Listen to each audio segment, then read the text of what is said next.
लेकिन दो वजह की तरफ मेरा ध्यान बहुत स्वाभाविक गया। आज के इस कार्यक्रम में जम्मू कश्मीर की तरक्की से जुड़े प्रोजेक्ट्स का काम और दूसरा लोकसभा इलेक्शन के बाद ये कश्मीर के भाई और बहनों से मेरी पहली मुलाकात।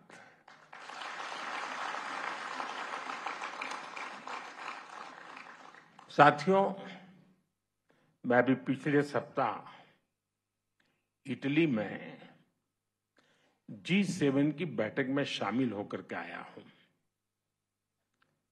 और जैसा मनोज जी ने बताया 3 बार किसी सरकार का लगातार बनना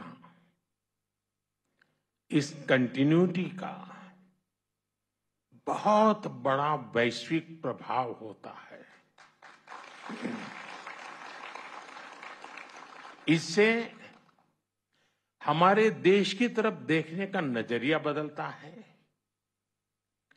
दुनिया के दूसरे देश भारत के साथ अपने रिश्तों को प्राथमिकता देकर मजबूत करते हैं। आज हम बहुत भाग्यशाली हैं। आज भारत के नागरिकों का जो मिजाज है, ये हमारा देश, हम कह सकते हैं कि हमारी सोसाइटी, ये एस्पिरेशनल ऑल टाइम हाई है और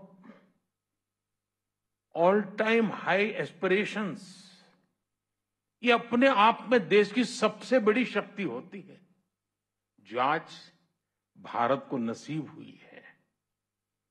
जब एस्पिरेशन हाई होती है तो लोगों की सरकार से एक्सपेक्टेशन, अपेक्षाएं भी बहुत ज्यादा बढ़ जाती है। इन कसौटियों पर परखने के बाद तीसरी बार लोगों ने हमारी सरकार को चुना है। एक एस्पिरेशनल सोसाइटी किसी को दोबारा मौका नहीं देती। उसका एक ही पैरामीटर होता है, परफॉर्मेंस। आपने अपने सेवा काल के दरमियान क्या परफॉर्म किया है, और वो तो उसको नजर के सामने दिखता है। वो सोशल मीडिया से नहीं चलता है, वो भाषण से नहीं होता है। और ये जो देश ने अनुभव किया, उस परफॉर्मेंस को देखा, उसी का नतीजा है कि आज एक सरकार को तीसरी बार आप सबकी सेवा करने का अवसर मिला है। जनता को सिर्फ हम पर विश्वास, और ये विश्वास कि उनकी एस्पिरेशंस को हमारी सरकार ही पूरा कर सकती है। जनता को हमारी नीयत पर, हमारी सरकार की नीतियों पर भरोसा है, उसको ये थप्पा लगा है। और ये जो एस्पिरेशनल सोसाइटी है, वो निरंतर अच्छा परफॉर्मेंस चाहती है, वो तेज गति से रिजल्ट चाहती है। उसे अब लेट लतीफी स्वीकार नहीं है। होती है, चलता है, हो जाएगा, देखेंगे, ऐसा करो फिर मिलेंगे, वो जमाना चला गया। लोग कहते बताओ भाई आज शाम को क्या होगा। ये मिजाज है आज। जनता की उम्मीदों पर चलते हमारी सरकार परफॉर्म करके दिखाती है, रिजल्ट ला करके दिखाती है। इसी परफॉर्मेंस के आधार पर 60 साल के बाद, 6 दशक के बाद तीसरी बार किसी सरकार को हमारे देश ने चुना है।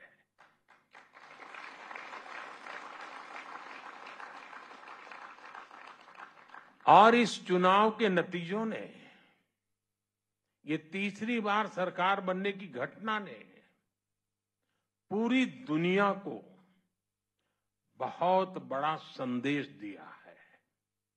साथियों, लोकसभा इलेक्शन में मिले जनादेश का बहुत बड़ा मैसेज स्थिरता का है, स्टेबिलिटी का है। देश ने आज से 20 साल पहले, यानी एक प्रकार से पिछली शताब्दी थी वो, 21वीं शताब्दी, वो 20वीं शताब्दी थी। पिछली सदी के आखिरी दशक में अस्थिर सरकारों का लंबा दौर देखा है। आप में से बहुत नौजवान हैं जिनका उस समय जन्म भी नहीं हुआ था। आप हैरान हो जाएंगे, इतना बड़ा देश और 10 साल में 5 बार इलेक्शन हुए थे। यानी देश चुनाव ही करता रहता था और कोई काम ही नहीं था। और इससे उस अस्थिरता के कारण, अनिश्चितता के कारण भारत को जब टेक ऑफ करने का वक्त था, हम ग्राउंडेड हो गए, हमें बहुत नुकसान हुआ देश को। उस दौर को पीछे छोड़कर अब भारत स्थिर सरकार के नए दौर में प्रवेश कर चुका है। इससे हमारा लोकतंत्र और मजबूत हुआ है और लोकतंत्र की मजबूती में जम्मू कश्मीर की आवाम की, आप लोगों की बहुत बड़ी भूमिका रही है। अटल जी ने जो इंसानियत, जमहूरियत और कश्मीरियत का विजन दिया था, उसे आज हम हकीकत में बदलते देख रहे हैं।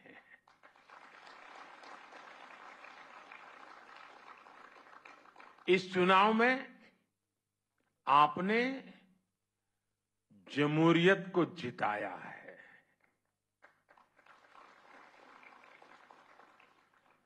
आपने पिछले 35-40 साल का रिकॉर्ड तोड़ा है।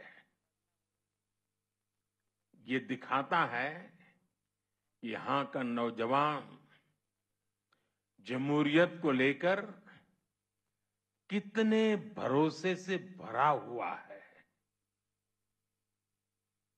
और मैं आज इन कार्यक्रमों में तो आया हूं, लेकिन मेरा मन करता था कि मैं कश्मीर की वादियों में जाके फिर से एक बार मेरे कश्मीर के भाई बहनों को रूबरू जाके धन्यवाद करूं। उन्होंने इस चुनाव में जो बढ़ चढ़ करके हिस्सा लिया है, जमहूरियत का झंडा ऊंचा किया है, इसलिए मैं आपका धन्यवाद करने के लिए आया।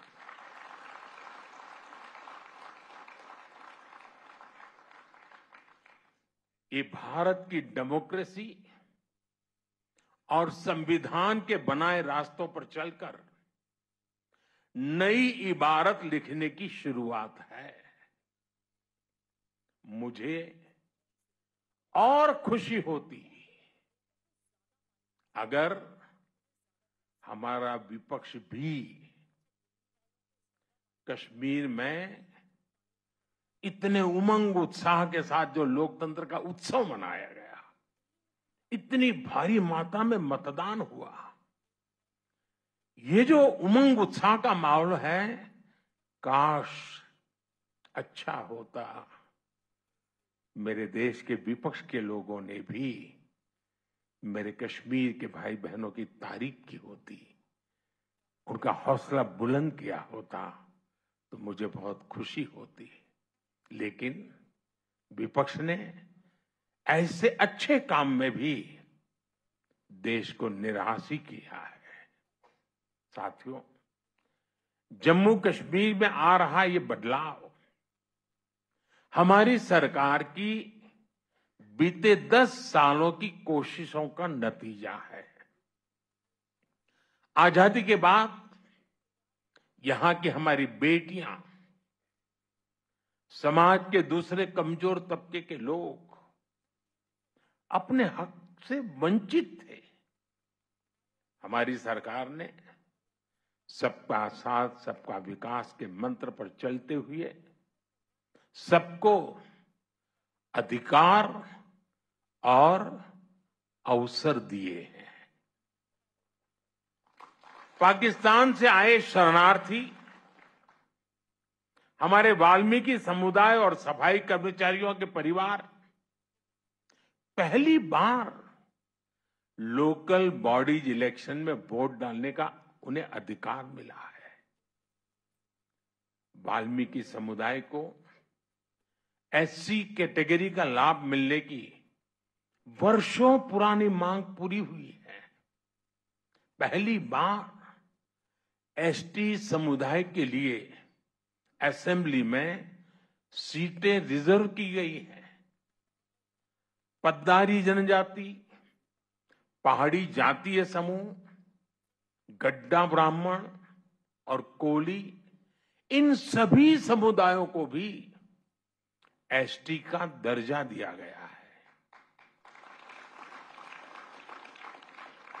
पंचायत, नगरपालिका और नगर निगम में ओबीसी रिजर्वेशन पहली बार लागू हुआ है।